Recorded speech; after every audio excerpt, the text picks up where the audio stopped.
the coronavirus outbreak is spreading across the world and it's got a lot of people asking questions. How bad is this? Is there a vaccine? And what can we do to protect ourselves? There are currently 64 known cases of the coronavirus in the United States. In China, the outbreak's epicenter, more than 20,000 music events have been canceled. And the travel industry has been really hard hit, with BA and EasyJet both cancelling dozens of flights to coronavirus hotspots. The Dow has lost 12% of its total value in 1 week, making it the worst loss since 2008.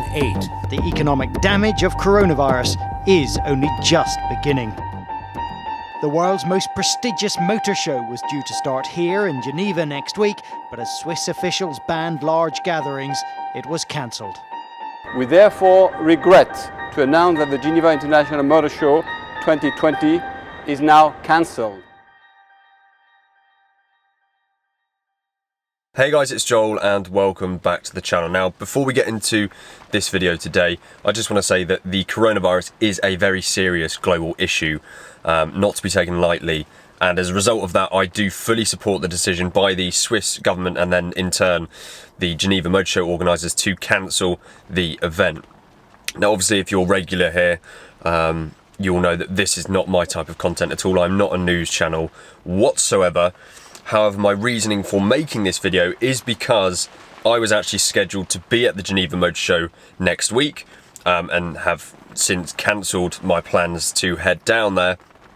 And, you know, the reason for making this video is because I'm obviously missing out on content in Geneva next week, so this will somewhat help with that. And also, it's a good opportunity to actually talk about some of the cars that were going to be unveiled in 2020, and that's mainly what this video is about. But firstly, let's just cover the reasons why, if you're not aware, the Geneva Motorshow 2020, the 90th Geneva Motorshow, has been cancelled in an unprecedented sort of manner. So the reason the Geneva Motorshow is cancelled is, well, the Swiss Federal Council made an injunction decision yesterday to basically ban any public gatherings of more than 1,000 people through, I think, March the 15th, which is actually the date that the Geneva Motorshow is meant to finish this year. So because of that, that has obviously forced the hand of the event organisers at Palexpo for the Geneva Motorshow, and the event just legally and literally cannot go ahead anymore. Hence why it was cancelled at such short notice, because it was actually a decision from the Swiss Federal Council. So obviously the organisers probably would have, if they had it their way, they would have cancelled much earlier. However, they are refunding everyone fully that paid for tickets for the motor show. So that's very, very good of them. And of course, I'll reiterate, obviously lots of people online I've seen have been moaning that they've lost money on flights, hotels, and it's ridiculous they've cancelled it 3 days before the event starts.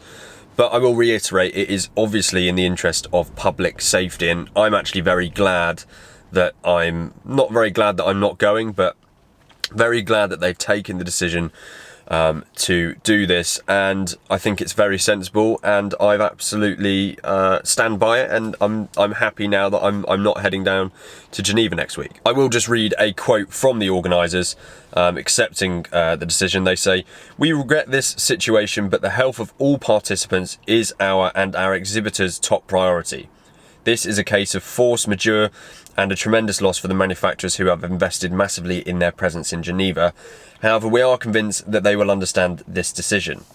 And that was Maurice Turrettini, who is the chairman of the foundation board. And yeah, he says thank you for everyone who was involved in the organisation of the Geneva Motorshow 2020.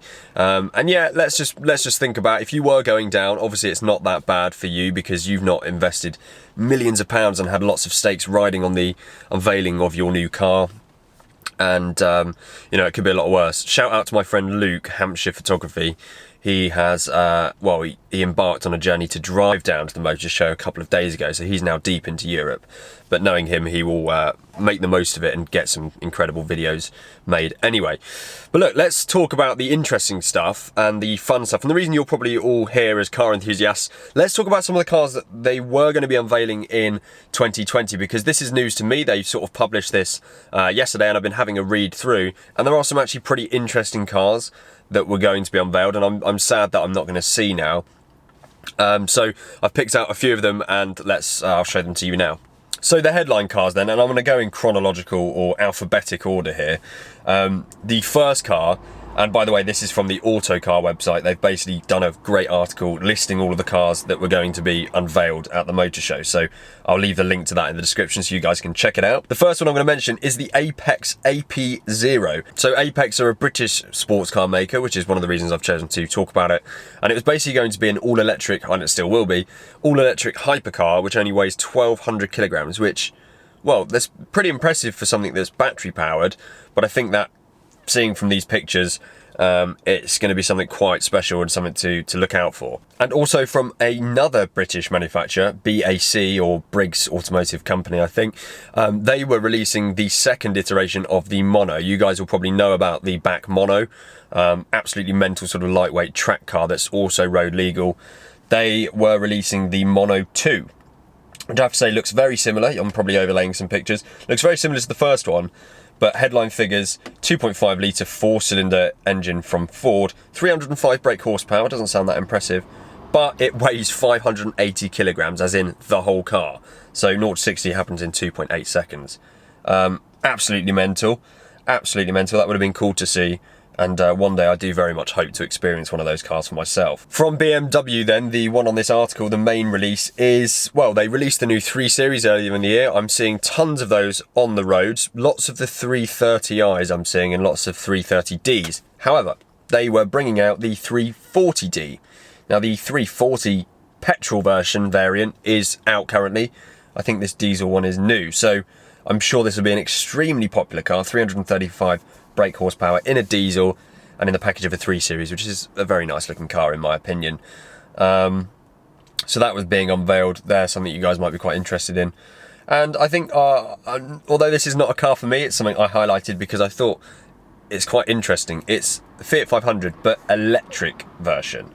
Now, the Fiat 500 is an extremely popular car, so the fact they're making an electric version is quite interesting, and it'll be very interesting to see how well it sells. I think it'll be a nice segue for some people into electric cars because they do like Fiat 500s and the way they look. Hyundai are bringing out a facelift of the i30. Now, I'm not that interested in the i30 as a standard package. However, obviously we all know about the i30N, and perhaps that means there'll be a facelift coming of that car very soon. Now, 2 cars I'm very excited about for a couple of reasons. From Porsche. First is the 718 Cayman 4 litre. Now you guys should know that the 718 Cayman originally came with a 4-cylinder 2 litre or 2.5 perhaps. I'm not exactly sure, I should have checked, but a 4-cylinder engine, that's the main thing. Which for a number of reasons, for an enthusiast such as myself or maybe you guys, is just not really what you want. So they you know, Porsche have done an admirable thing and listened to the sort of outroar from everyone about that, and they reintroduced the 6-cylinder, or the flat 6.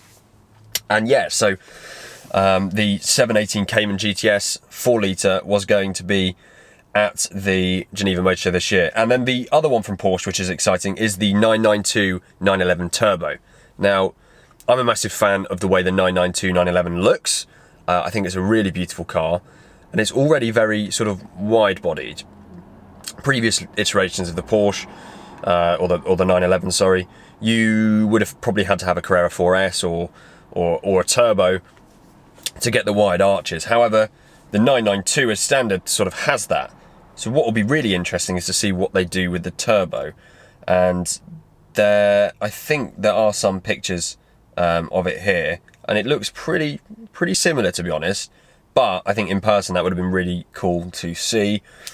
But yeah, so Porsche were going to have a pretty good stand actually this year, so that's a shame. Obviously, I'm not going to see that. But yeah, the 911 Turbo and the 718 Cayman 4 litre are 2 really exciting cars, I think. So speaking of exciting, you'll all know Rimac, the car that, well, infamously actually, the Rimac Concept 1 that was crashed by Richard Hammond whilst filming an episode of, I think, the Grand Tour. Well, they brought out the Concept 2. That was going to be at Geneva Motorshow 2020. Don't really need to say anything about this, mainly because you can't buy one. They're 1.5 million quid, and all 150 of them have been sold. But headline figures, 258 miles per hour top speed, ridiculous, and 0 to 60 in just over 4 seconds. That's ridiculous.